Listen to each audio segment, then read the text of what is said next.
పాండవపుత్రులను చంపాక అశ్వత్థామ తల వెంట్రుకలను కొరిగించినటువంటి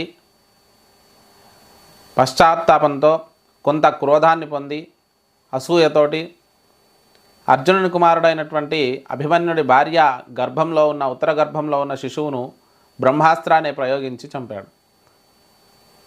ఆ తర్వాత ఉత్తర ఆ శ్రీకృష్ణ పరమాత్ముని వేడుకోగా ఆ శిశువుని పునర్జీవితుని చేసి రక్షణగా సుదర్శన చక్రాన్ని ఉంచాడు.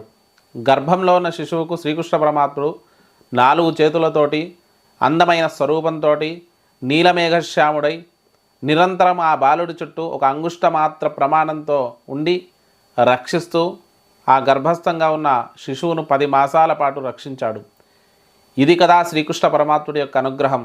ఇది కదా భగవంతుడు భక్తుని యందే చూపే వాత్సల్యం. కాబట్టి నిరంతరం భగవత్ సేవ చేసే వారికి నిరంతరం ఆయన రక్షణ ఏదో రూపంలో ఉంటూనే ఉంటుంది.